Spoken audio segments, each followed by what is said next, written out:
It's a great pleasure to be with Gaz Oakley, who's chef, gardener. He's driven down with his brother and mates, and we're going to make a video actually for their channel, Gaz's channel. He's got a load of fascinating videos on YouTube about cooking mainly, but also about growing the food, and that's what I want to talk with you about today. So, like, how has growing your own food influenced your cooking? Wow. Well, beyond words, really. I think it's changed my whole philosophy on life, really, in a profound way.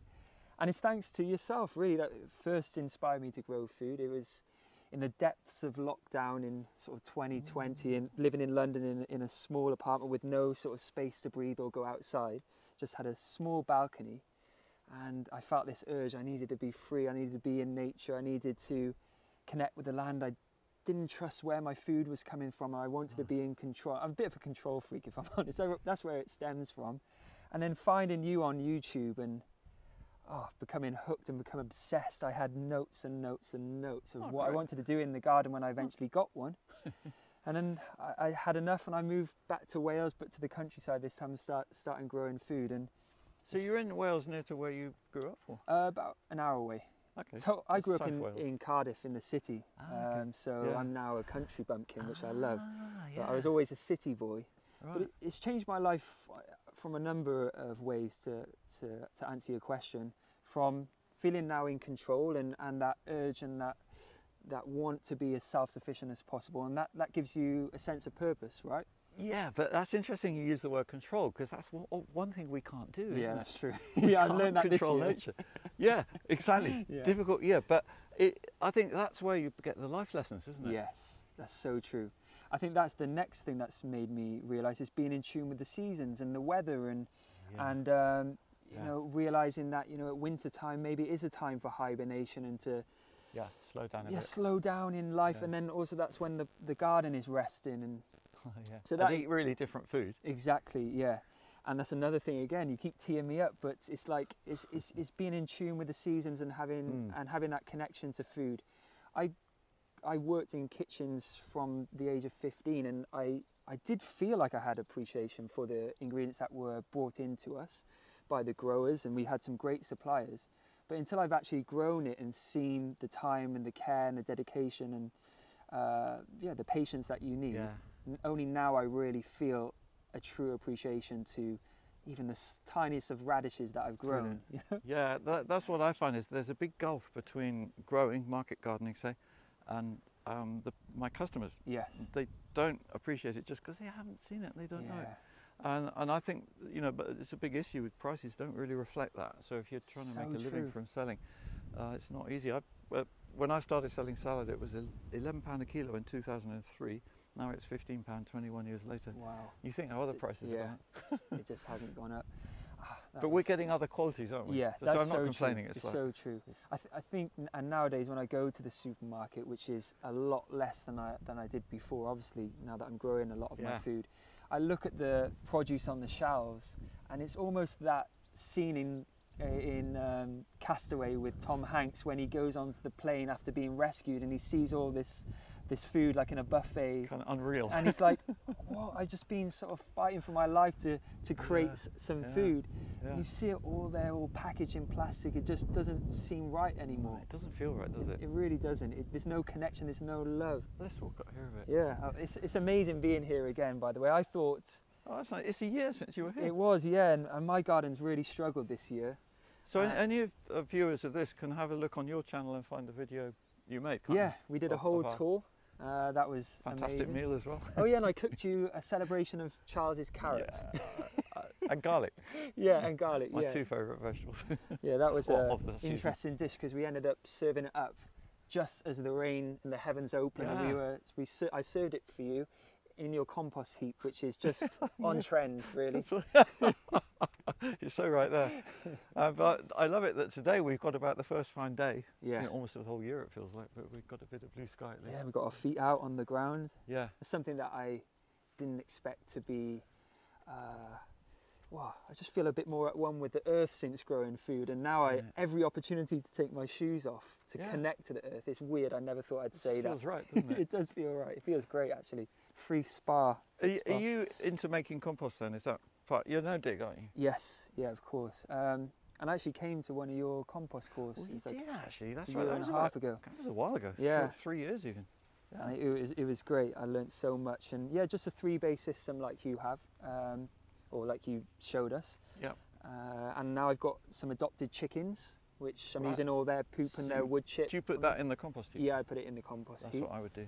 I haven't got any. Because they're not in an enclosed pen, I can't sort of go in and scoop up all of their scratchings and stuff. Yeah, so I okay. just take out their bedding and put that on the heap. Yeah, yeah. So I mean, I actually said to myself at the start of this year, because I added some new beds, and I realised how much I actually spent on compost because I just couldn't make enough living Yeah. on my own.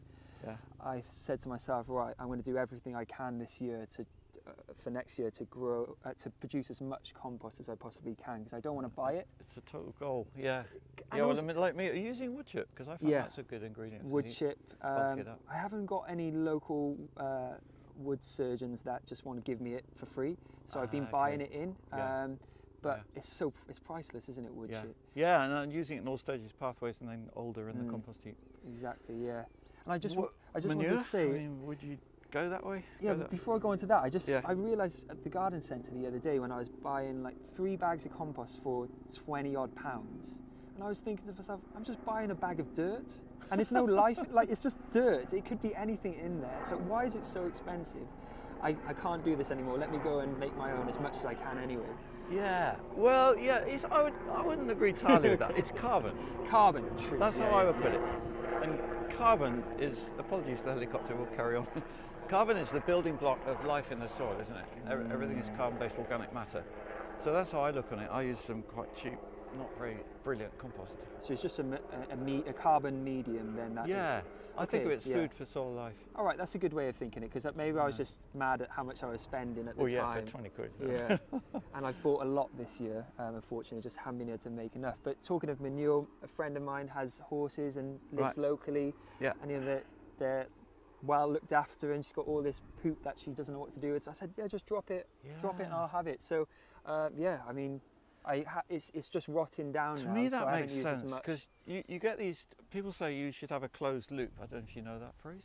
It doesn't make sense to me because like here, for example, I'm selling 3 tons of vegetables a year Yes. and my customers do not return their Of poo. course, You know, yeah. it's like, but I've started to use the compost toilet I've got in the garden, a bit of that, on just to see how it affects growth. Yes. Bloody brilliant.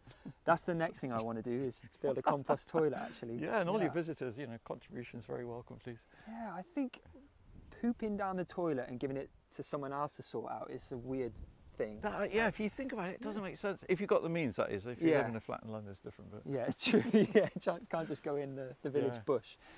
Yes, I definitely would like to get a compost toilet eventually, and I'll have a nice view as well. do you have a favourite vegetable to grow? Oh, it always changes. It really does always change. Do you mean through the year or over each year? Each year, I think. Gosh, that's like asking amongst my Yeah, okay. choosing out of kids. I know what you one mean because thing- sometimes people ask me that. Well, I'm really getting into growing medicinal herbs and cool. you know, for teas and for infusions. That's really exciting, and a lot of them are flowering as well, so they're really beautiful. Yeah, right. Wow. Oh God, I'm trying to grow melons this year, but I've just seen your melons and they look incredible. They're a lot further ahead than mine. It's a difficult year for melons. Yes, yeah, it seems like it. Difficult Yeah. year for anything. Well, it is, I love growing but- simple things like beetroots. I think they're so Yeah. nutritious and Yeah. and taste so much better than store-bought. And easy. If you think how much work it is to grow lots of dishes of beetroot compared to the equivalent Yeah. amount of aubergine, say, in our climate. True. You know, how much time and effort I spend on aubergines, peppers, those kinds of things, Yeah. desperately trying to grow them. Yeah, that's so true, and they take up such a footprint in the greenhouse. Big don't footprint, isn't it? I love seeing cucumbers grow almost in front of your eyes. How quick they grow. You know, Normally. normally, yeah. Mine are doing okay. That's not too bad this year, but Okay, I good. do love growing cucumbers and courgettes. Oh God, there's a million and one ways to use them as well, which I think Good to often hear. people don't realise. Yeah, absolutely. So I love using courgettes. I made a load of stuffed courgette flowers yesterday, Great. and it was delicious. Well, you're seeing the benefits, and that's my last question for you is, how can we close this loop a bit between growing and cooking in a way that can encourage more people to get into growing and be healthy? Oh God, that's a tough question big because question. I feel like nowadays society doesn't make it easy for us to get out into nature in general, let alone get out into your garden. And I think because of the convenience of going down to the supermarket and getting your ingredients, you know, there's no... Okay, so that's one avenue to explore. You know, people have got to realise somehow, I'm hoping I'm not sounding bossy, but, you know, just appreciate is probably the word, the value of it. Yeah. So that's the motivation then. Yeah. And when you're motivated to do something, it's not such hard work. True. Work becomes pleasure. But it's finding the land. That's like you say. That's it. I think that it's a must nowadays. I think as much as appreciating, but for me it's a must because I don't know what they're spraying on these foods from the supermarket. I think, you know, if you really care about your health and the longevity of humans, then I think just grow one thing that you love at least. You know, lots of people have house plants these days. It's very trendy to have house plants, which often are difficult to look after.